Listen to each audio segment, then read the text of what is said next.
ladies and shit. But fuck it. Oh yeah. I was talking to fucking Q and shit. What's up, Q? The first Red Hot Chili Peppers review. You doing?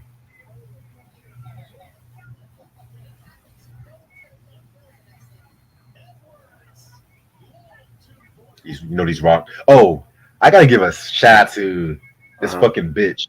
This fucking bitch that was talking shit. Um, she's talking about our review for A Ball and MGG's On Top of the World was whack. So I said, well, why don't you go do another one? Who the fuck is that? I'm gonna call her out. Hold on, I'm trying to. If my phone can actually act right and shit. Who said that? Some bitch. Wow. Talking about this review is whack. So I look at her. I'm like, what the hell does she want? If you think it's whack, then try to do better than us. Her name is 20 Pieces. Everybody got something to say. Everybody got something to say. Like 20-piece Shotty 26. What the fuck kind of name is 20-piece Shotty? Everybody 26? Got something to say about something. They don't like what we say. I need to be respectful. If y'all don't like it, why the fuck are y'all here? Y'all could easily be watching somebody else. I don't get it. Like I just love not getting paid to do this shit. We're not getting paid to do this shit. I just love the views, boy. Fuck it. You fuck with me? Something to say about it. If she thinks she could do better, then let her make her own damn platform and talk about. And that's what I told her. I said, if you think you can do better, pull up a laptop, get the fucking album, do some research, exactly, and show me that you can do fucking better. Fuck. Exactly. I don't see anybody else doing reviews on the A Ball MGG other than us. I don't see anybody else. Exactly. There's 1,000 other platforms that do music reviews, and none of them do the shit that we do. But everybody got something to say. So if y'all think it's so fucking easy, make your damn platform and talk about it. Right. Show me. Educate me. Educate me. Right. Just educate me, man. Shit. You know what I'm saying? You're talking to a nigga from New York City that I've done reviews on Bone Thugs and Harmony and it went 1K. How many New York niggas could do that? Not too many. I'm a nigga from North Carolina, African nigga doing rock reviews and hip hop reviews. Exactly. And we still have time to review sitcoms, even the whitest sitcoms motherfuckers don't talk about. Had beat battles, everything. We gave you all every fucking thing, and still niggas is ungrateful. You know what I'm saying? So right. That's what I'm standing with it. Anybody that come on here and they gotta complain, oh, try, you need to be respectful. Fuck you. Suck my dick. How's that for respect? Exactly. It's all good. Because you know what? They ain't never gonna do that fucking shit. And when they do that fucking shit, it's gonna be some half-ass bullshit that's gonna be pale in comparison to the beautiful hard work that you and I have done over the years. Exactly. Shit. Mind you, I've done this shit years before I met Try. Everybody wanted low key. I'm talking my shit now. Everybody want to be like us. I get it, but you ain't gonna find too many that gel like us. They not like us, boy. They not. They never gonna be. They never gonna be like us. Cause you know why? Facts. We're young, we're black, we're educated, and we know our fucking shit. And sexy too. Yes, thank you. Yes. Thank you. Let me tell you. Unless your name is not Ashley, Mike, Eric, Cavase, Anthony, and hell, even the day ones that always come up in the chat. Right. Yes. Q, I'll throw Q. Unless y'all motherfucker don't come up to me with that bullshit. So 20-piece Shawty, whatever KFC piece, whatever her name is, get the fuck out my face. I read her username. I got hungry for some motherfucking wings and shit. So let her make her own platform and talk about them all day. Ah shit. 20-piece, 2-piece, Ramadan. Oh my god. Oh shit. Let's give it up to the motherfuckers. Let's give it up to those motherfuckers, man. That's why I just love it. Y'all just give me these more views and y'all give me more fame. Just, yeah, I love it, man. 20-piece shawty. I don't get it. You know what I'm saying? And you know the gag? What's the gag? These are the same motherfuckers that don't even post YouTube shit. They just have YouTube just talk shit. They don't even post their own YouTube channels and shit. Like trolls. So that's what you're saying. I tell them to kiss my black ass. I'm a little tipsy. I'm a little tipsy tonight. Is that what it is? I'm drunk off a little something, and I'm high on life. Fuck off. This shit is like, if this shit was for everybody would be doing it. You know what I mean? It's not. It's not. Cause you know why? Niggas don't want to do research. Put that in. That's the key word again for tonight. Yeah. Research. Yes. And guess what? I'll also happen. One of my exes want to be all nice to me and shit. Oh, I got something for her ass later. I got something for ass and shit. Yo. Don't worry. Let me tell you something. I'm back. I'm back in effect. Oh, Fuck that. Fuck that. Y'all know what 2025 gonna bring. Y'all know what this nigga gonna do 2025 and shit. Oh boy. Oh my goodness. Oh yeah, I do gotta get that ticket. Okay. Yes. Can't we all just get along? Oh my goodness. By the way, we were supposed to go on live last night, but we were both sick. Yeah, I had a headache. So we're just gonna move to Gangsta Nip and Latyrix for next week. Okay. Because on some real shit, I do want to talk about it. I was like, I'm gonna talk about Latyrix album. I almost went on without you. I was like, nah, let me hear Try's thoughts on this. No, you could have went without me. You know. I thought you liked Latyrix. I never heard an album from Latyrix. So you never heard Gangsta Nip or Latyrix? Oh wow. Never heard. I've heard of Gangsta Nip. I never heard none of his stuff yet. Oh man. Ooh. And that is the joy of doing podcasting when you haven't discovered something until now. Right. Because we don't always do the 10,000 review on Ready to Die or Me Against the World. Right. Blueprints. Illmatic. Mm-hmm. Oh, Illmatic. Y'all motherfuckers think y'all doing reviews on Y'all motherfuckers think y'all doing motherfucking shit. You know, y'all motherfuckers think y'all doing the motherfucking shit, boy. I done an Illmatic review. That was my second review. I didn't even want to review Illmatic at that time, but my homeboy Mark, shout out to my homeboy Mark and shit like that. Right. You know what I'm saying? Mike, he wanted me to. What up, Mike? Yeah, that's my soap opera brother right there and shit. You know, getting fucked up watching soap operas and shit. Oh, Jacquees got a new album coming out. Oh wow, it's called Baby Making. Oh boy. Yo, it is like his commercial. He gives one of those old slow jam infomercials on Time Life shit. Mm-hmm. That shit hot though. Okay. See, Jacquees, this is the same. Hold up, this is the same nigga that said he's the king of R&B. Yeah. Jacquees, you fuck with him. Jacquees. Wow. Huh? You fuck with him? I like some of his songs. Oh Lord. Some. What's wrong with some? I said some. Some. Your boy TT rubbing off on you now. First of all, I listened to Jacquees way before I knew TT. Don't do that.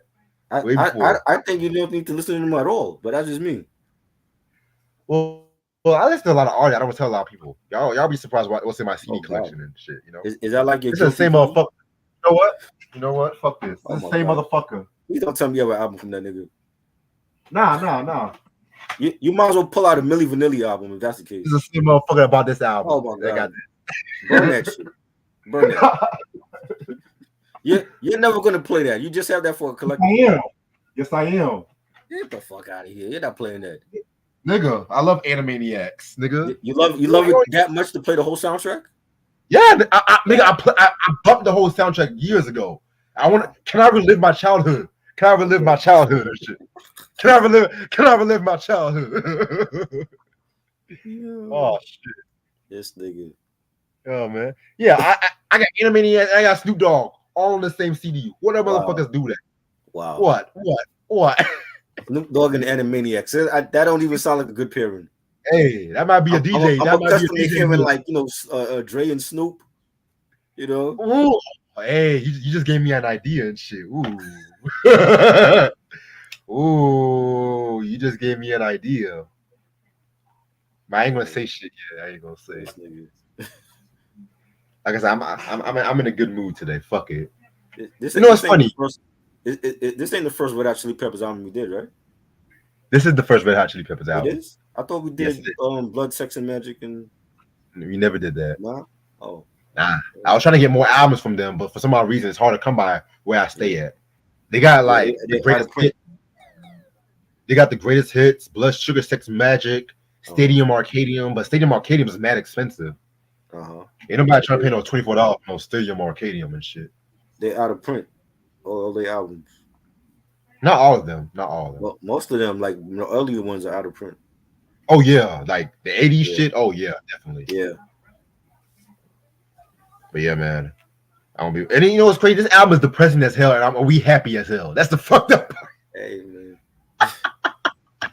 Look up your troubles. Come on and be happy. You know, I'm gonna say something before we start. Why do white people always say why I oughta? Why do white people always say why I oughta? Oh man. Oh my god. Hold on. All right. I'm ready to start whenever you are. All right. What's up, everybody? This is your boy, Reg, in the building. I got my homeboy Try in the building with me. How you doing, Try? Sure. Before I start, I want to give a quick shout out to my homegirl, Sati from the UK. My homegirl and shit like that. I just met you a couple weeks ago, you know what I'm saying? I just sent you the link or whatever for the podcast. Make sure you watch this show. I just kidding because I gave you a shout out. Don't never say I never gave you a shout out. Anyway, what else is going on? I also want to give a quick shout out to my other homegirl, April too. I'm gonna give a quick shout out to her as well too. You know what I'm saying? She knows who she is. After the shout outs are over, let's do an album anniversary. And the album I'm gonna talk about because now I gotta keep it rock. I gotta keep it rock and shit. Led motherfucking Zeppelin 2. Led Zeppelin's second album. Nice. You need fooling. Honey, you need cooling. Honey, I ain't fooling. I'm gonna send you back to schooling. Way down inside. Honey, as you need. I wanna give you my love. I wanna give you my love. Oh, I want a whole lot of love. You singing? I want a whole lot of love. You singing, nigga? Let me tell you something. This album right here, boy. If you're a Led Zeppelin fan, you don't own this motherfucker. I don't know what the fuck to tell you. And this came out literally. You said what? Well, I don't even know if you're a big Led Zeppelin fan. I don't even know. I haven't like really got into their discography yet. You know? Yeah, because it was Coogee. I was trying to get into Led Zeppelin. I got him into Led Zeppelin. I got Coogee into Led Zeppelin. Yeah. Coogee. Yes, sir. All right. So this came out literally 10 months after their first classic album, Led Zeppelin 1. And they actually recorded this album when they were on tour in Europe and America and stuff like that. So that's why like 6 of the 9 songs on this album were written by the band, and then the 3 were like blues covers and stuff like that too. You know what I'm saying? This album definitely is an influence when it comes to like a lot of hard rock in the 80s and 90s. People like Slash from Guns N' Roses, Eddie Vedder from Pearl Jam, they always reference this album as an influence. I even want to say Eddie Van Halen too. I could be wrong on that, but you never know. So, I mean, this album had classic after classic. I just did Whole Lot of Love. You know what I'm saying? Which that was pretty much a Willie Dixon cover and stuff like that. You know what I'm saying? Living, loving, she's just a woman. That's my joint. But Jimmy Page, that's his least favorite song on the album because he felt like that was a bit too commercial for the group. Which I can't argue with you on. I can't argue about that. You know what I'm saying? That chorus is catchy as hell. My favorite song on this joint, Thank You. Ooh. Beautiful, beautiful record. The Lemon Song. Moby motherfucking Dick with John Bonham's one of John Bonham's best solos. Heartbreaker. Dun, dun, dun, dun, dun, dun, dun, dun. Man, let me tell y'all motherfuckers something. There was one point I was bumping Led Zeppelin and the Doors all summer. The summer of 2016. One of the best summers I had in my life one time.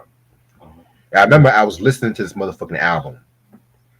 And I just realized how fucking heavy it was. You know what I'm saying? 1969 may be one of my favorite years for music, in my personal opinion.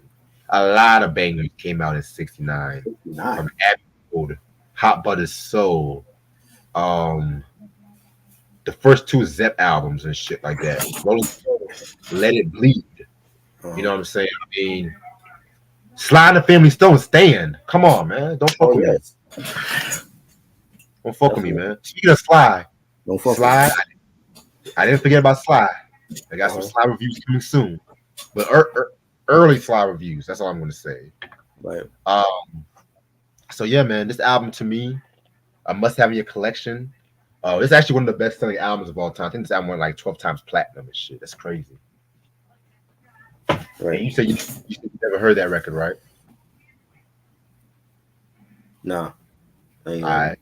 Well, you know what you're gonna do tonight after this review? You're gonna listen to this album. That's what you're gonna do. That's my homework. That's my homework. See, that's what I'm gonna start doing. Every album anniversary, if you haven't heard it, you gonna listen to it. Let me know what you think about it and shit. Let me stop. Nah, this ain't no homework. I'm joking. All right. Yeah, man. Like I said, I'm a black motherfucker that listens to Zeppelin. What the fuck y'all want to do about that shit? I'm a black motherfucker that like Justin Timberlake.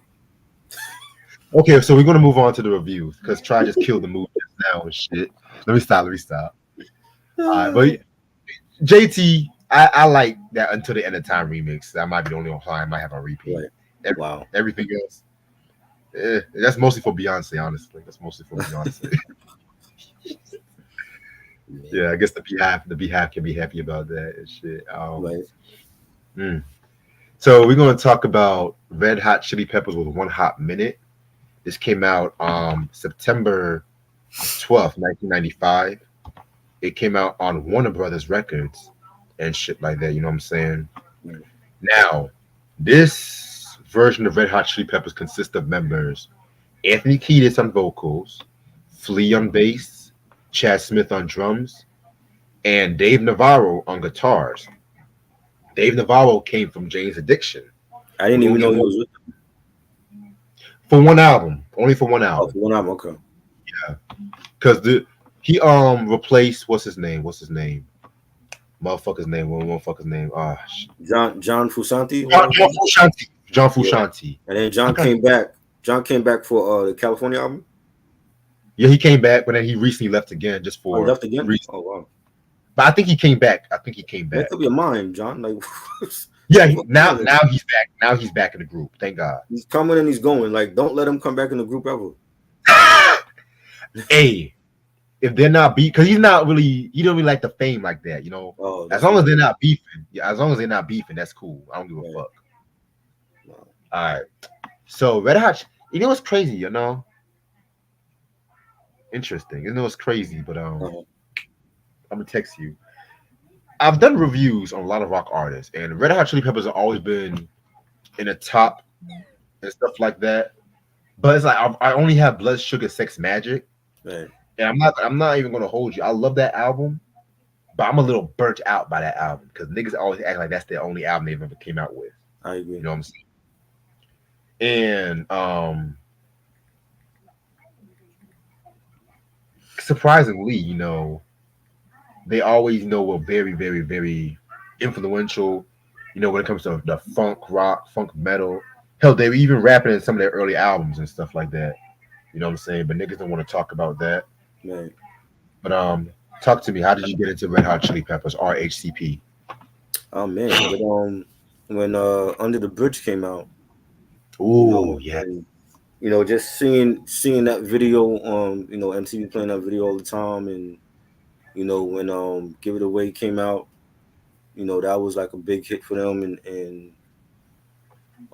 just over the years, just seeing them on Lollapalooza and any other festival and tours they were on, and Anthony Kiedis branched out, and he acted. He was in Point Break with Keanu Reeves and Patrick Swayze, and I liked his character in that.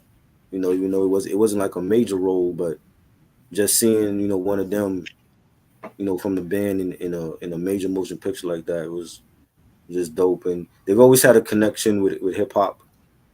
You know what I'm saying, and sampling Parliament Funkadelic, and you know they were in the video for Wicked, the Ice Cube video from the Predator. So they've always had like a connection to hip hop, and you know I've always like been a fan of their stuff. Really, I really got into their stuff like probably like the last 15, 20 years. You know, with the Californication album and Stadium Arcadia, and their single ladder albums as well. So you know I just think they're just a dope band. It's like one of those bands I just gravitated to. I like a lot of their different songs, and I totally forgot Dave Navarro was with them. I saw his credits on this album. I'm like, I didn't even know he was with them. I'm so accustomed to seeing him with Jane's Addiction, and yes. I'm like, when was Dave Navarro with the Chili Peppers? So I didn't even know that. You know what I mean? It was just crazy. You see, that's Mhm. why we here because we learn. Not Right. only do we educate, we entertain at the same time. Yeah. Yeah. You know. I didn't mean to cut you off. My fault. No, it's all good. Like, but like I've always liked their songs. Like, they wasn't a straight like rock band. Like, they were more alternative. I mean, they had like their songs were like more groovier. It was more melodic driven, and you know, um, Anthony Kiedis and Fleet had been through personal struggles, and it's great to see them still doing it now. Like, they're still putting out music and touring, and after being away for so long, and then just to see them come back and still doing it is great to see that. Yes, you're right about that. Damn, I'm just having good news left and right today. Oh my god. Lucky you. My stay-at-home job just gave me another dope assignment. That's a high pay raise and shit. Come on, man. Right. Shit. Who the hell did I make happy today? Shit. Anyway, that's what's up. That's what's up. Yeah, man. Red Hot. That's one thing people always forget. The Chili Peppers definitely had an influence in hip hop and everything like that too. I mean, and the fact that they really gave George Clinton love more than a lot of your favorite rappers too, who sampled from Clinton and not really wanting to pay the man. But that's another story for Right. a different day. Um. All right. So pretty much how I got into the Chili Peppers and shit like that. So I'm gonna be real. When I first heard of Chili Peppers, it was during the Stadium Arcadium era. Ah, I'm gonna be real. They had that one song. I think it was called Danny California, which to this day I never liked that song. To this day, and Stadium Arcadium, that was like their first album that they've done since 2002's I think called By the Way, Right. which is an album I hot take. I didn't care for that album to be real with you. But I'm gonna save that for when we actually get to that portion of discography. But then I remember VH1 had that 100 greatest hard rock songs. This was back when VH1 had actual programming based on music and stuff like that too. You know what I'm saying? And sometimes they actually did these top 100. They'll be like top 100 hard rock artists, top 100 albums. I'm gonna be real with you. A lot of those top 100 lists, a lot of those motherfucking a lot of those motherfucking artists that I talked about on this channel, most of them I got from the countdown list and shit like that. Because sometimes I'll be trying to find something to watch. BT ain't got shit to watch and shit like that. So I'm just like, okay, VH1 got this top 100 shocking music moments. So I was like, okay, what the fuck is this? So, and I heard this song called "Give It Away" Right. from Blood Sugar Sex Magic, and I was looking at myself like, what the fuck is this? You know what I'm saying? They were all had like this like metallic kind of makeup and stuff like that too, and everything. And then this motherfucker sounded like he was rapping. I don't know if he was rapping. I don't know what the fuck he was doing. He was like, want to get it to your woman. I was like, he was doing some backwards kind of shit. You know what I'm saying? Right. And I didn't know what to think about it. But then I heard a song called Under the Bridge, like you mentioned. Beautiful record. You know what I'm saying? I don't ever wanna feel like I did that day. Take me to the place. That song, right? You know, he was talking about his drug addiction and everything like that too. You know what I'm saying? And that whole Blood Sugar Sex Magic, I got that album. I love it. To this day, I love it to this day. But after hearing a lot of their albums in the discography, and you'll see what I'm talking about. The MTV crowd would like to gravitate to that because, mind you, that album came out the same day as two other important albums in the 90s. Well, important albums of all time. Right. Recent Rock and Roll Hall of Fame inductee, Tribe Called Quest. Yes, let me say that again. Rock and Roll Hall of Fame inductee, Tribe Called Quest, came out with The Low End Theory. And of course, Nirvana came out with Nevermind and whatnot.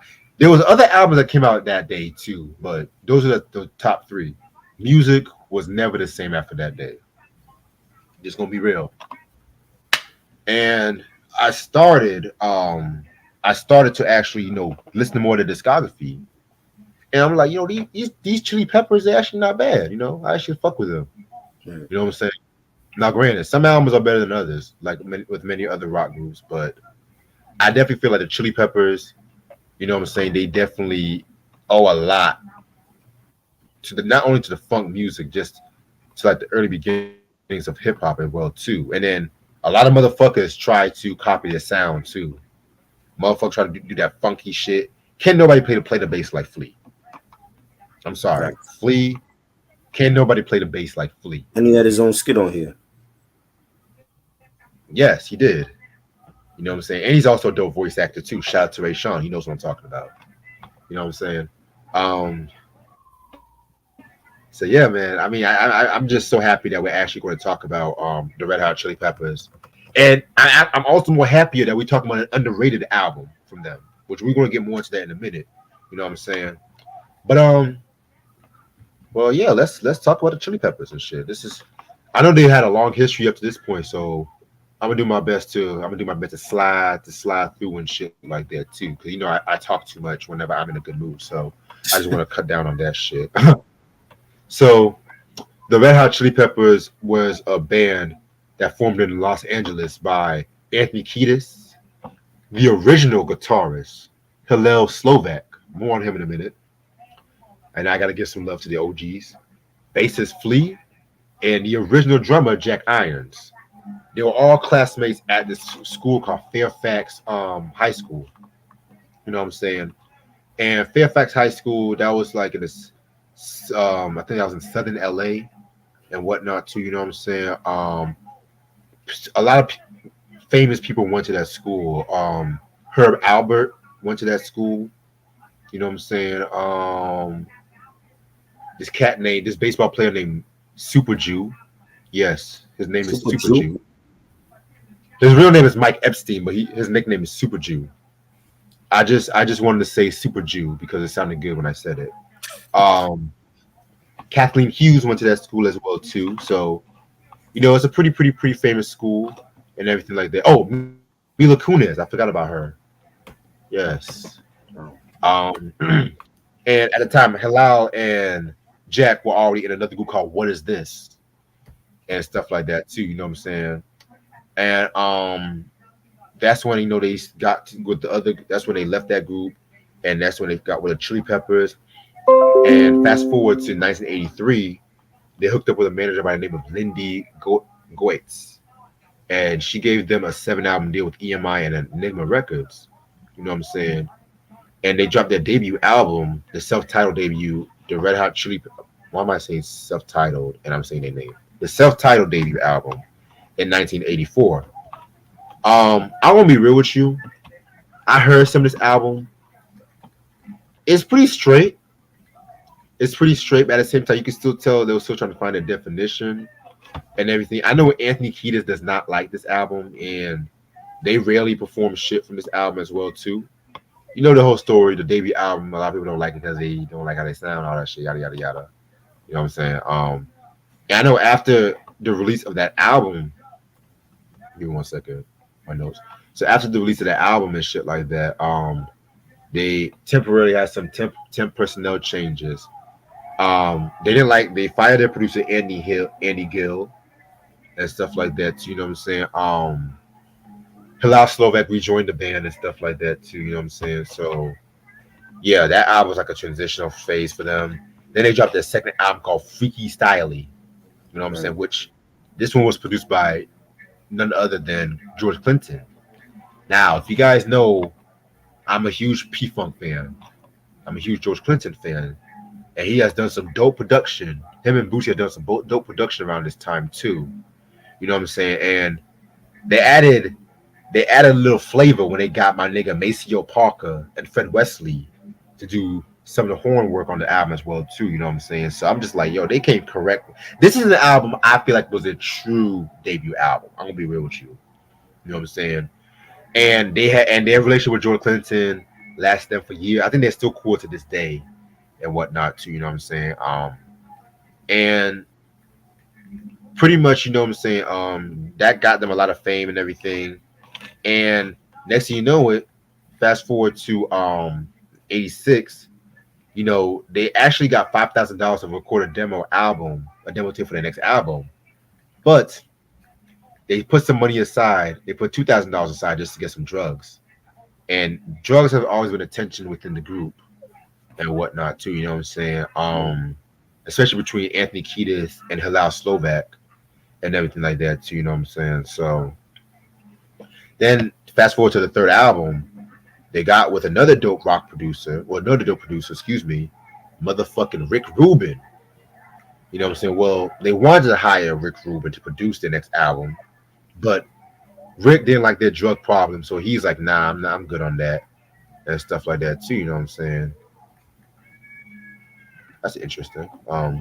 And then 87, they came out with the Uplift Mofo Party Plan. Can I just say I love the titles of their albums and shit? Can I just say that? This is an underrated album from them, in my opinion. I feel like this might be the most funkiest up to this date. Well, up to that date, excuse me. And it was the last album they had with Hillel Slovak because the next year, 1988, he passed away from a drug overdose and whatnot too, which was a huge loss for the group, in my opinion. You know, Slovak definitely was an underrated guitarist and shit. And then that's when Enter you had Blackbird, who joined as a guitarist and stuff like that too. Blackbird, he's coming from P Funk. And then you have D.H. Peligro from Dead Kennedy joined as a drummer. Anthony Kiedis went back to rehab and stuff like that too, you know what I'm saying? And that's when he struggled with. When he was in rehab, he started writing one of his signature songs. More on that later. And so that's when in 1989, they dropped Mother's Milk. Yo, Mother's Milk is my motherfucking shit. No pun intended. You know what I'm saying? This was actually one of their, probably to many people, their breakthrough album. You know what I'm saying? This was known for the cover of Stevie Wonder's Higher Ground, which I actually do love that cover and stuff like that too. You know what I'm saying? Knock Me Down was another dope track right there. They had a song called Magic Johnson. Interesting. Because Magic Johnson was like the most known basketball player and shit like that too. You know what I'm saying? Yeah. And so after that, they left EMI and they signed to Warner Brothers. And ding, ding, ding, Rick Rubin actually wanted to work with them again because they were off the drugs at the time. You know what I'm saying? And they were more focused. And this is when Rick Rubin grew his beard out. Mm-hmm. This is when Cause you know back in the Rick Rubin was the more skin was skinny as he had like he looked like a punk rocker, but he grew his beard out, looked like a goddamn guru or some shit like that too. You know what I'm saying? And that's when they recorded what many people call their best album, Blood Sugar Sex Magic.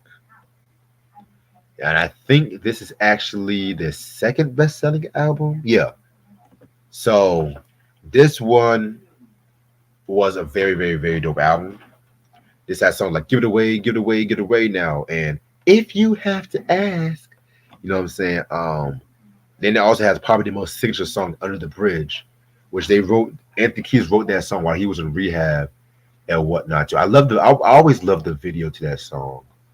You know what I'm saying? Very dope video. But as high as that high was, more tragedy struck because John Frusciante, which I forgot to mention, he joined the group at this time. He didn't like the fame and everything like that too, and he fell off with Kiedis. And one of the things that was the real straw that broke the camel's back was when they performed at SNL, and he performed off key and stuff like that too. That it was a very weird performance, and Anthony Kiedis was singing Under the Bridge much slower than what it usually is and stuff like that too. And while they were on tour in Tokyo in '92, he actually left the group and he struggled with his addiction right after that. So y'all already lost two guitarists and shit for drugs. So what do? You call another guitarist who also struggled with addiction here and there. You know what I'm saying? Enter Dave Navarro. You know what I'm saying? Actually, I don't think he had a bad. I mean, I don't know. Let me not allege shit. Let me not do that. But so let's talk about Dave Navarro for a minute. So Dave Navarro, he is actually the guitarist of Jane's Addiction, one of the most influential alternative rock groups of all time. Even though these days they're much known for whooping each other's ass on stage these days, but that's another story for a different day. He I think this is just a time when guitarists was just falling off for their frontman because he was also falling out with Perry Farrell and everything like that too. You know what I'm saying? And they had the Lollapalooza Festival, which was like the farewell tour, originally supposed to be known as the farewell tour for Jay's Addiction. Now, originally, he was supposed to replace Izzy from Guns N' Roses, which I never knew that. I never knew that shit. You know what I'm saying? I don't know how that would have been like because to me Izzy was something else. That's all I'm gonna say. And you know what I'm saying? He contributed a few songs here and there, some soundtracks, and that's what Anthony Kiedis called him.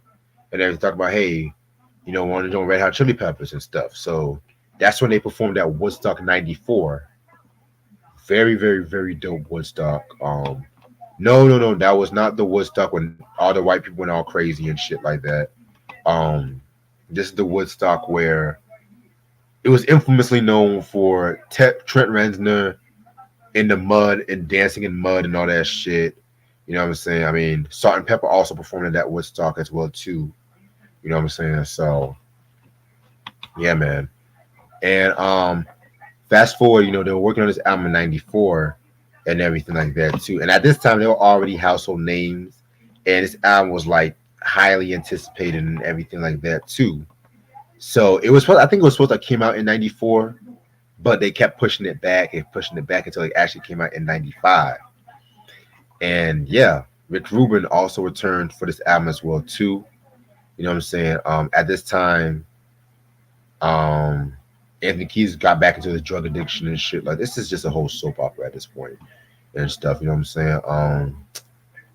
This is what I was known for a couple of singles: "Warped," "My Friends," "Aeroplane," "Shallow," "Be Thy Game," and "Coffee Shop." Um, there's no guest appearances on this album and whatnot too. So yeah. So of course we don't have this album, of course. Nope. You know what I'm saying, but at the same time, that's not going to stop us from talking. That's not going to stop us. That's not going to stop us from talking about this album. So this album has 13 tracks. We're gonna get started with the first track called "Warped." Nice way to start off this record right here. You know what I'm saying? Very, very, very funky. Well, it starts off slow, with Anthony's vocals distorted, but then it gets heavy with the hard rock and the funk and everything like that too. You know what I'm saying? Probably one of the most heaviest tracks on this album. And what I liked about this song was that Anthony was very open about his addiction and whatnot too. You know what I'm saying? Very, very, very dope. And that's one thing you're gonna get with his album and stuff like that. You're gonna get a lot of what this generation calls niggas in their feelings. You know what I'm saying? Which I've always hated that. I've always hated that fucking term. I'm gonna be real with you. Who started But yeah, that? who knows, Drake. man? Drake. No, that happened way before Drake. You But think? Drake, When he made a song in my feelings? Didn't he make a song? he did, but people were saying that way before that song came out. I thought it was good. It was like an aggressive track, and you had some guitar playing. The beat was hard, and then there's like a beat switch. Towards the end, and the beat was like more melodic and slowed down. You know, Definitely. I feel like the melodicness is what adds on to this album. Let's looking back and shit. You know what I'm saying? Next song, Aeroplane. My second favorite song on this album. Yeah, y'all thought it was my first one. Y'all thought it might be my first. I always mention this song all the time and shit, but nah. Thi- But this song right here is definitely a very trippy song. It starts off like all slow, of course, but then the vocals just hit you in the ass. Pause. Where he's like, I like pleasure spiked with pain, and music is music my is aeroplane. everything. It's my aeroplane. Songbird sweet and sour Jane, and music is my aeroplane. It's my aeroplane. Pleasure spiked with pain. This motherfucker's always spiked with pain. Pretty much what I got with the track. He's using music as a way to get high with. We've all seen this concept before. Hell, the Lost Boys did a song called "Music Makes Me High" and everything like that too. You know what I'm saying? This is definitely a perfect example of Dave Navarro's psychedelic guitar work, which I feel like that's what got a lot of people messed up about the album.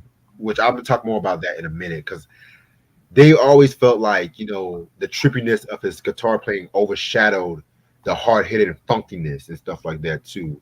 It's like they thinking more. It's like his guitar work on this album reminds me of the guitar work probably on the Graham Central station, the group Larry Graham started after he leaving Sly and the Family Stone. So very, very, very dope record right here. The video was also great and stuff like that. Again, very trippy and shit like that too. Right. Yeah, it was dope. So we talking on track 3, right? No, I'm on an aeroplane. Are we still on Airplane? I mean, yeah, it was. I love it. It had a smooth beat. This was like a single. I like the chorus. The chorus is like a vintage like Red Hot Chili Peppers chorus, and it was great. Definitely one of my favorites on here. Definitely. Yeah, man. I think this was actually one of the songs. Oh, look, Mark Nash is live. That this is What is he actually one doing of the now? songs. Let's talk about his usual shit. Oh, did he? Yeah, Oh, I just saw the title. It's Trump. I saw Trump Diddy. I was like, oh shit, he's talking about. He's gonna be on live. the regular. Let me stop. Let me stop. Shout out to Mark Nash, man. Shout out to Mark Nash. Um, but yeah, man. Yeah, Aeroplane definitely a dope track right there. Shit too. Yeah. You said all you had to say. Yeah, it's one of my favorites on here. I like it. Got you. All right. Next track is called Deep Kick. Um, Another song where it starts off slow but ends up heavy as fuck and stuff like that too. You know what I'm saying? This one was okay.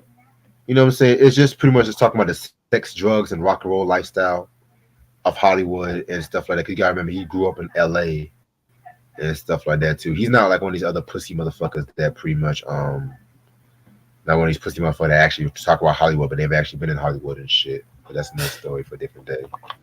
Yeah. Yeah. How come y'all not hype? We talking about Chili Pepper. How come y'all not hype, man? Come on. Huh? How come Are we y'all not not hype in hype? the chat? We talking about Chili Peppers and shit. I don't know. Um, Oh, I forgot we're talking about rock music. I forgot. the deep kick was dope. I like the beat for this and the off key guitars on play on here. Yeah, definitely. I definitely feel like the combination between Flea and Chad on the bass and drums definitely added on to this one too Mm-hmm. and everything. Next song, My Friends. Now I remember when I first heard this record, Yeah. I didn't really know what to think about this record. I'm gonna be real with you. It was because I was expecting something from Aeroplane. I was like, okay, Aeroplane's got me out hype and shit. What's this, My Friends, and stuff like that too. It was all melodic. It was all down somber. I feel like this is like the best known song when I feel like describes the tone of this record and stuff like that too. You know what Right. I'm saying? My friends pretty much was just what I got from that track. What he means by my friends is talking about his drug addiction and stuff like that too. You know what I'm saying? Which sound like a broken record at this point. You know, they were all going through shit. Flea was going through a divorce. Dave Navarro was on heroin. Um, Chad was depressed because the album took too long. Like, damn, y'all making me depressed and shit.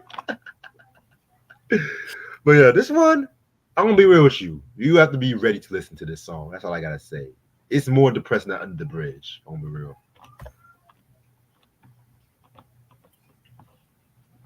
Yeah. It was real melodic. You had like a guitar solo. You had some drums on here, and the chorus. You had Anthony saying, I love all of you, hurt by the cold, so hard and lonely too. And I believe this was a single too. I think this was a single. And yeah, this was Yeah, this is one of my favorites as well. definitely. Now, next song is called Coffee Shop. Very dope song right here and stuff like that too. You know what I'm saying? Very quirky, happy-go-lucky kind of melody. This might be one of the, in terms of melody and instrumentation, it's definitely one of my favorites and stuff like that too. You know what I'm saying? Definitely got that vintage Red Hot Chili Peppers kind of feel to it. You know what I'm saying? So the story with this track was that it was the last single. The original song was supposed to be called Baseballs originally, and the song was supposed to have been about somebody trying to find love, Hmm. and they want to meet at a coffee shop, but then they said fuck love, let's just have sex, pretty much. You know what I'm saying? And yeah, like I said, it's like vintage Red Hot Chili Peppers and stuff like this. This is the Red Hot Chili Peppers motherfuckers want to hear, and it does not make sense where that this was like the last single off this album. Honestly, you know what I'm saying? I love the line where he says, this nigga Anthony a wild one. Back and forth, my body's jerking. Will to thrill will not stop working. Work and work. I'll take you on a honeymoon. Jumping on the bed in the hotel room, the groom. That hotel sex is something else, man, I'm telling you. But yeah, this is definitely a very dope song right here. I love it. Yes, sir. Yeah. It's funny. Oh yeah, Um, Coffee shop. It was aggressive. You had like Anthony Kiedis was like singing in like a spooky type of tone. Like it was a different type of singing for him, and the drums was good. yeah, definitely the drums. That them drums were kicking it, man. Chad is one of the most underrated drummers of all time. I'm gonna be real. Right. You never hear Chad's name get mentioned. Right. Next song is called P. This is a Flea solo track. um, so pretty much the story with this track was that when Flea was younger, he would always used to get picked on and shit like that too. And pretty much they called him Flea because he had pink hair growing up and whatnot. And so, one time he actually beat up his motherfuckers, try to beat up motherfucker that was bullying him and stuff like that too. You know what I'm saying? So pretty much what I got from this song. So don't fuck with me, cause I'm gonna fuck you up and shit like that. You know what I'm saying? Yeah, I'm just saying. He even said it on this fucking track. I'm gonna fuck your shit up. That's what he said on this track. Yeah, he said that. Fuck you, asshole. You homophobic redneck dick. You are big and tough and macho. You can kick my ass. Come on, nigga. Come on, Flea. Talk your shit. Talk your shit. So fucking what? That's what he's saying. Talk your shit, Flea. Yeah. Yeah. I'm having fun right now. It was more like an interlude. It was short. You have Flea. I don't remember like any like skits or anything with Flea on it. You know. I think he had one on Blood Sugar. Did he? And there was like a guitar playing. It was acapella, and this Flea basically singing about this. It was like a school bully. You said. Yeah, bullies. Yeah, so he was just singing about that, and it was nice. Definitely. Next song is called One Big Mob. And I like how it leads into this song. This song was just chaotic, nigga. Like, this some fucking chaotic shit. One thing I liked about this song was just how the crazy you can feel the Sly and the Family Stone influence with this track because all the instruments is coming together like a motherfucking parade and some shit like that too. You know what I'm saying? Dave Navarro's guitar work definitely came into play with this track right here and shit too. And speaking of Dave Navarro, the crying baby vocals was actually his little brother that was doing the crying baby vocals and shit too.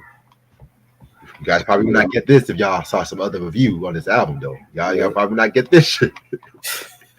Yeah,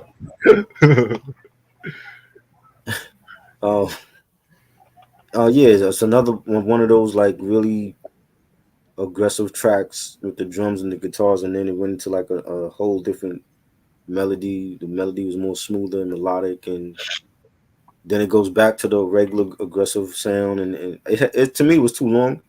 6 minutes is a long time, and I don't feel like this song should have been 6 minutes. And you had Anthony Kiedis was also rapping on here, right? So there's that. He's a better rapper than most rappers, honestly. I'm gonna be real. Let me ask you a question. Zach De La Roca or Anthony Kiedis? No, Zach. Come on. Thank you. Okay. I just want to make sure. Zach was planning this album with Premier and everybody. Like, there's no comparison. True. You never know. I just want to pick with your mind a little bit.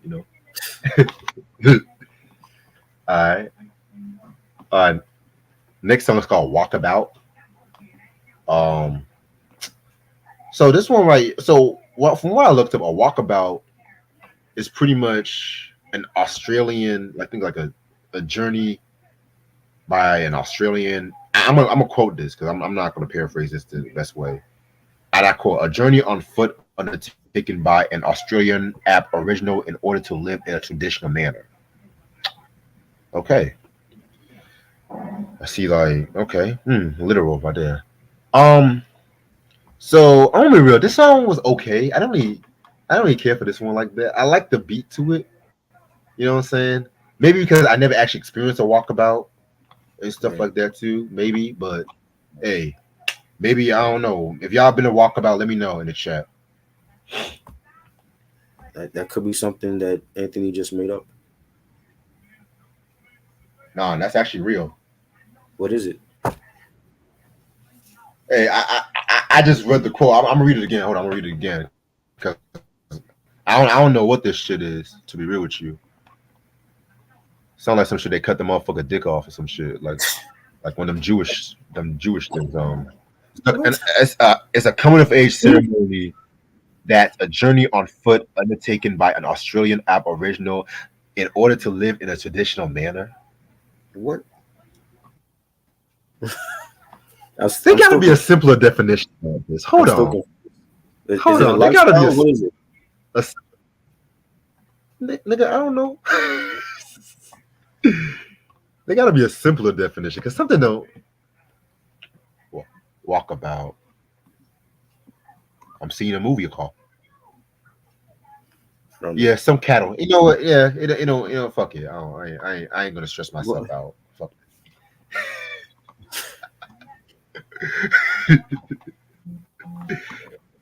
Yeah, I said what I had to say.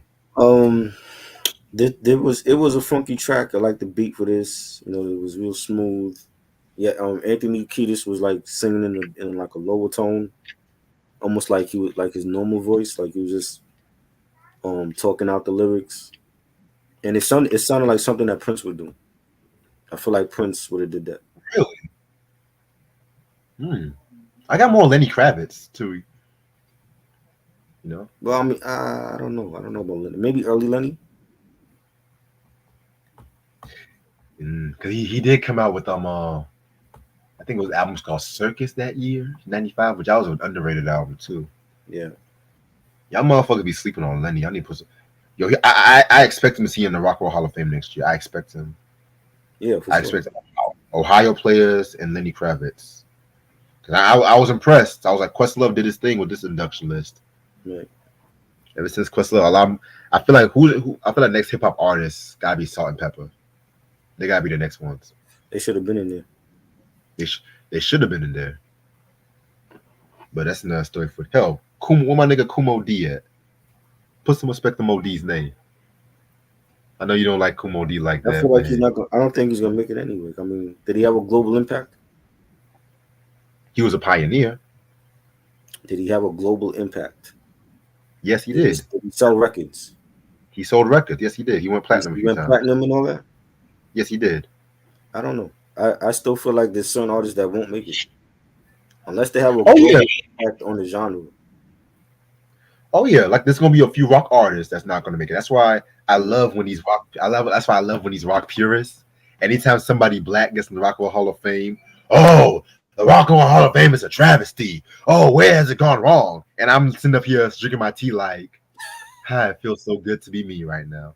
And then that's when I throw in comments like, well, they're inducted, so be grateful about it. Hell, I was happy Sheer got inducted because she should have been inducted years ago, Right. where she believed and turning back the hands of time and all that crap. This shit. You didn't tell me Green Day got inducted before Sheer? Really? Well, there you go. I knew it was gonna go back to somebody that I like. I'm just saying. Like I just had to say. Dusty Blue review. First of all, hey, how Are you you, are doing? you, are you paying us?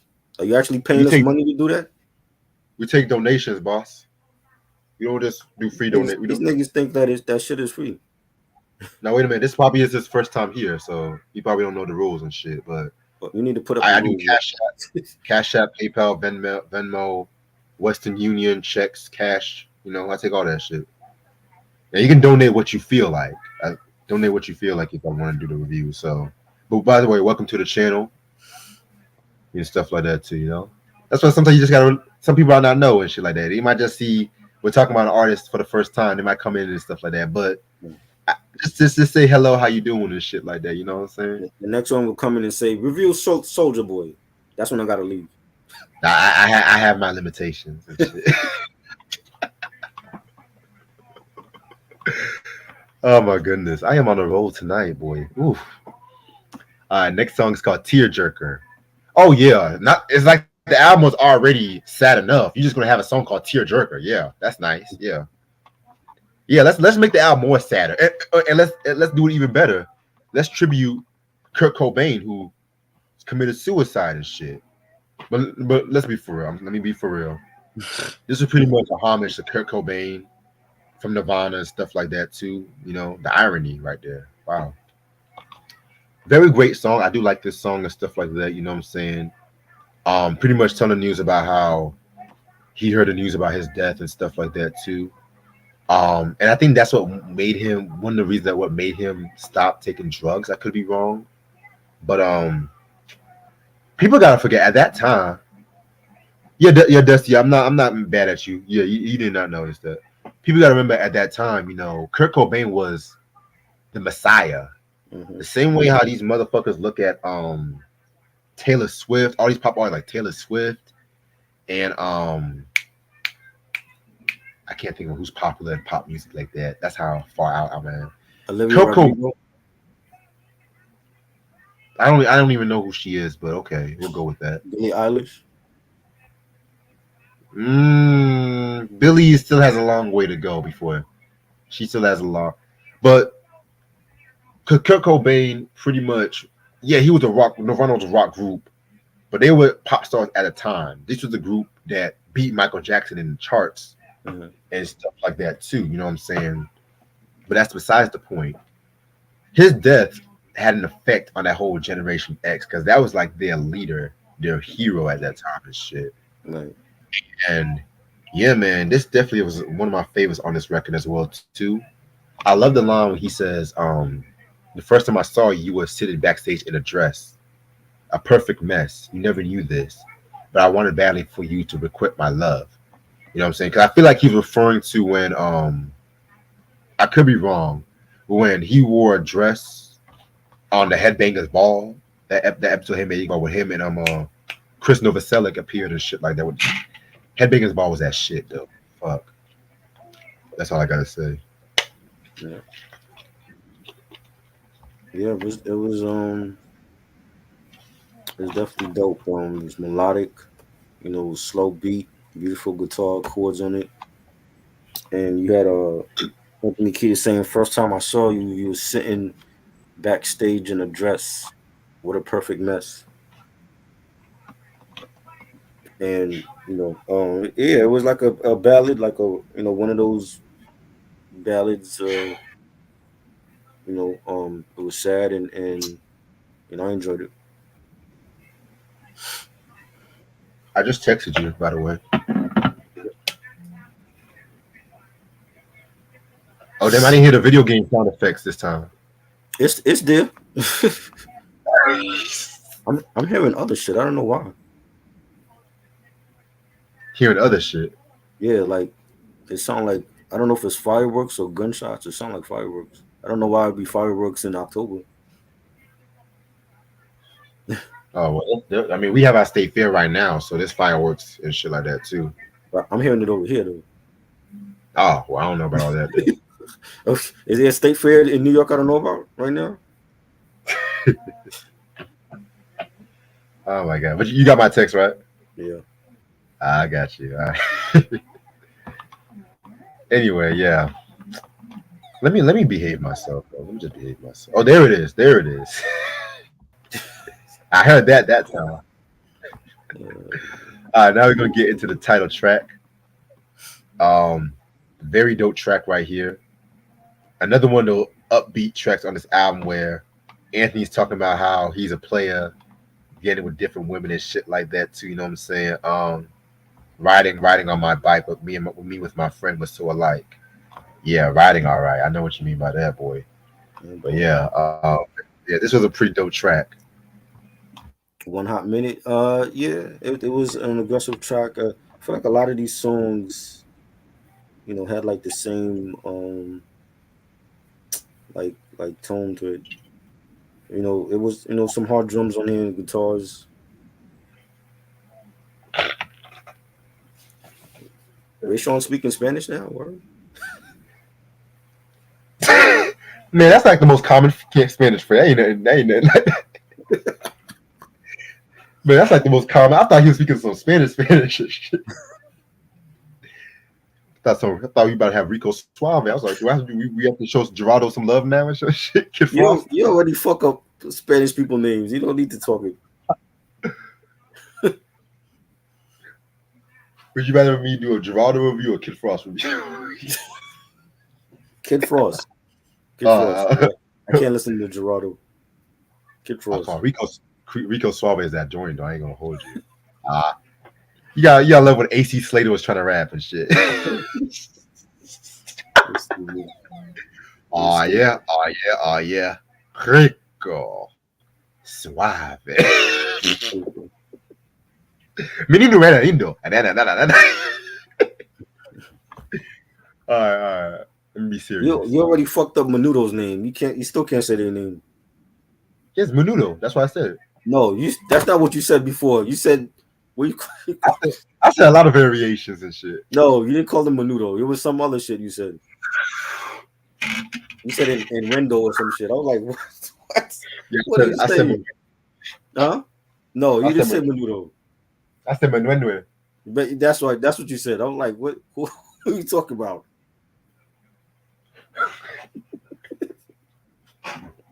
Oh man. Oh Jesus. Mm. All right, next song. Wow. Falling into Grace. My favorite song on this album. I love this record right here, man. Very, very, very, very, very dope beat and everything and shit like that too. You know what I'm saying? Another one of those upbeat songs that I love and stuff like that. Whatever, I never knew that. I love the lyrics are kind of romantic. She moves in a rapture that her capsule might land on your star. Who the fuck wrote this, Prince? Meditating in the morning, head dressed in white. Beauty bizarre. You can smell the purple light. Oh wow, okay. Coming from her heart. Get lost and wet. Now we're getting sexual. I treat you like a teacher, cause that's what you are. I want to be your pet. You went from Roger Troutman, I want to be your man, to Anthony Kiedis, I want to be your pet. You better go on with your. Oh boy. Yeah, even at their most romantic, Anthony Kiedis can come off like a pervert sometimes and shit. Wow. Hmm. That's my favorite track. I like a good sex track here and there. I like a good sex track. I like it. They had a nice Crazy. beat.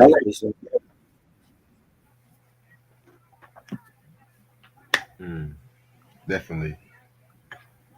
All right. Next song is called "Shallow Be Thy Game." This nigga think he's William Shakespeare at this point and shit. Okay. I mean, I have to make y'all laugh in the song by album like this and shit. I have to make y'all laugh somehow. Um, this one was another hot song too. You know what I'm saying? I definitely like this record right here and shit. Flea slapping that bass like a hoe and stuff like that too. Which I didn't make up that phrase. I didn't make up that phrase. People always made it. I've always heard people say that shit. He's slapping that bass like a hoe. Yeah. Um, this song is pretty much about a rejection of religion and stuff like that too. You know what I'm saying? Pretty dope track right here. I love it. This was good. I like the beat for this. The guitars. Definitely. All right. And the last song on this album is called Transcending. This is yet another tribute to another fallen figure, River Phoenix. You know what I'm saying? Who was Joaquin Phoenix's older brother and stuff like that too. I have a confession to make. Let me real with you. I've never actually seen a River Phoenix movie. Have you seen Stand By Me? Am I the only one? He was in that. I forgot. I take that back. But it's been years. It's been years since he Stand By Me, so I forgot who was actually in it and stuff. Mm-hmm. Never mind. I take that back. But I mean, from what I've seen, he's a great actor. He just never really had an impact on me like that. You know what I'm saying? Yeah, I don't know. I think they were basically looking at him like he had potential to be great. He died young, so I don't know how great people thought he was. People want to compare him to James Dean. I'm just like, okay, wait a minute now. Wait a minute. Because they kind of have some similarities. Like it's kind of weird. It's like sometimes with these actors, you know how whenever a white actor or a white person dies, it's a tragedy. But when a black person dies, it's a conspiracy. You ever realize that? No, I'm really being dead ass. Somebody famous, you mean? You said what? It means when somebody black that's famous dies, it's a conspiracy. Yeah, it's like black people. We can't just let me not talk about that. This album is already somber enough already. Yeah, let me not. But I actually like this record. It was okay. It was alright. Definitely. All right. So overall, um, this is actually a very great album from Red Hot Chili Peppers. Dare I say, this actually may be my third favorite album from them. Blood Sugar Sex Magic is my first. Mother's Milk is definitely my second, and this is my third. A lot of, but the traditional RHCP fans, they would be like, "Oh, this album is trash. Oh, this album is too depressing. Oh, this album made me want to kill myself." Shut the fuck up. See, this is the thing. Motherfuckers want to say maturity, evolution, and everything like that. They were trying to, yeah, is this album depressing? Definitely. But you gotta understand something. Sometimes we gotta find a light in the darkness. Sometimes, you know what I'm saying. I feel like when some of these rock artists or some of these artists in general talk about drug addiction in their music, Mm. they definitely just try to warn people not to do what they do and stuff like that. Well, some of them, keywords, some of them, let me say. And this definitely might be like the most darkest album in the discography because I know a lot of diehard Red Hot Chili Pepper fans. They say this is like their worst album, which I say no, no, no, no, no, no.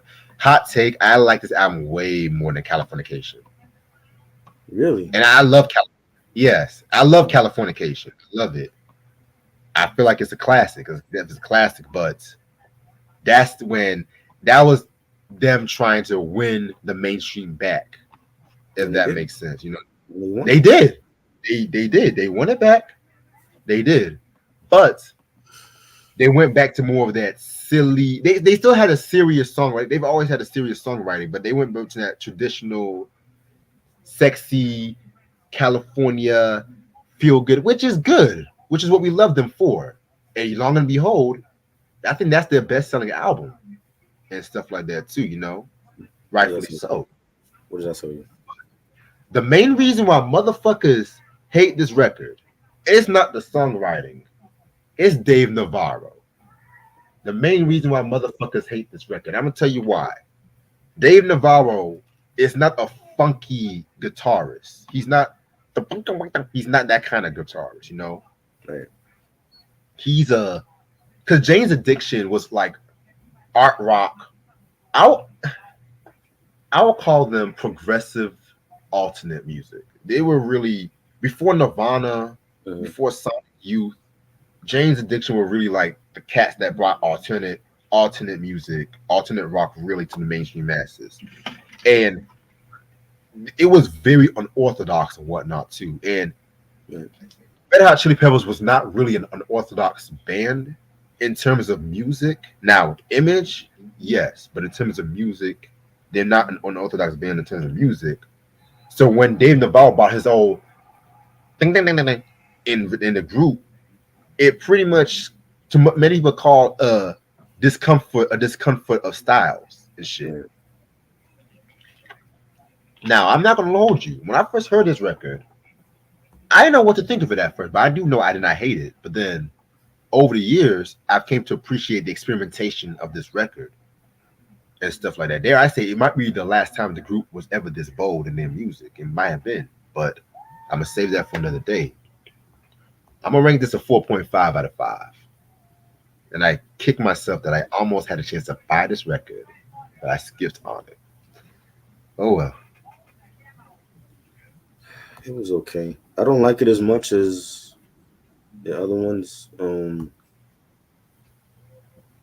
don't know if it's the death, you know, subject matter or what. It's just a very different album for them.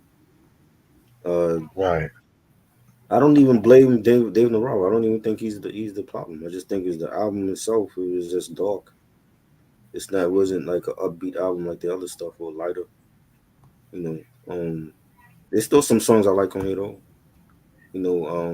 Aeroplane was dope, and My friends. I like that one. Even the Flea skit was funny because Right. you rarely hear Flea on the mic like that. You know, Walkabout, Tearjerker. Those are good. I'm gonna give it 3 mics. You know, Respect. so Yeah, and I respect your opinion wholeheartedly because I agree that people say it's an acquired taste. I definitely see what people are saying and stuff like that too. But at the same time too, if you can appreciate the matureness and what they were actually going through with this record and whatnot, then you will kind of get an early glimpse of what it's like. Cause it's funny too, because the Beatles, they when they dropped Revolver, Paul McCartney had that song "Gotta Get You Into My Life." At that time, he started smoking weed and shit like that, and he loved him some weed, right. and he wanted everyone to feel his love for have his happiness for weed. But at the time, niggas didn't know it was about weed at the time. It was revealed years later and shit. Mm-hmm. People just thought it was a happy-go-lucky love song and shit like that, like a Motown influence kind of song. Which I wish that song was way longer than what it was, honestly. I feel like 2 minutes was too short for that record, but Right. that's besides the point. But yeah. Oh, also too, I forgot to mention. So they were actually supposed to have came out with a documentary and stuff like that the same year as the album coming out, but it was unreleased and stuff like that too. But you can find some footage on YouTube and stuff like that too. And at this time too, after the album failure, Dave Navarro and Kiedis had a falling out.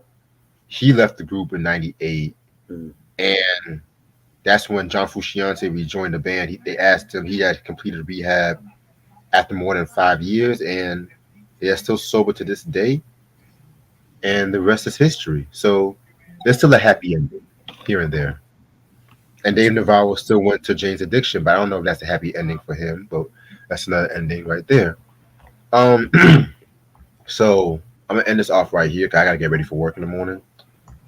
But I do got a few announcements I want to make. So tomorrow we got two things we gotta do tomorrow. We are going to do a double review on Currency's two albums that he came out with this year, The Tonight Show and Encore. You know what I'm saying? Really can't wait to talk about those ones right there. And then we're also going to do a review on Ghostbusters Afterlife and stuff like that too. That's going to be tomorrow. I'm going to say 12:30 the latest. I want to. Well, I'll say 12:15 because Mike will definitely join us for that one once he gets off work. Mike doing his live stream tomorrow too. Oh, what time? I forgot about that. What Doing time is he? Joyride. I don't know. I think it's at 9, 10. I forgot what time he said. Okay, well, whenever y'all done, just let me know because like I said, I might just do my deliveries and stuff like that while y'all doing that shit. Okay. Um, and I think that's it for this week because, like I said, this is my homecoming. I'm not really trying to do a lot of shit this week. Excuse me. And just to let you guys know, I'm not gonna do no videos, no artist Sundays this Sunday. The the discussion on 8 Ball and MJG so I will be moved to Monday. And also too, my birthday is gonna be November 2nd, next week Saturday. So of course I'm not gonna do no videos from Halloween, that Halloween weekend and stuff like that too. So whatever y'all got, y'all got. Sometimes we might squeeze some shit together. Sometimes we might push some shit to the back. But I got to rest. Right. You know what I'm saying? So anything you want to say before we head out? I did a unboxing vid on my channel. Check that out. Um, Shout out to the LD. Sent me a lot of goodies in the mail. And tomorrow night we're doing the Joyride movie review on Mike's channel, and that'll be dope. So stay tuned for that. Yeah, I have to peep that movie and shit like that too. Salute, Miss Mari. Salute. All right. Other than that, hope you guys have a wonderful, wonderful night. Thank you, Try as usual. Stay blessed and stay out of drugs. Peace. Okay.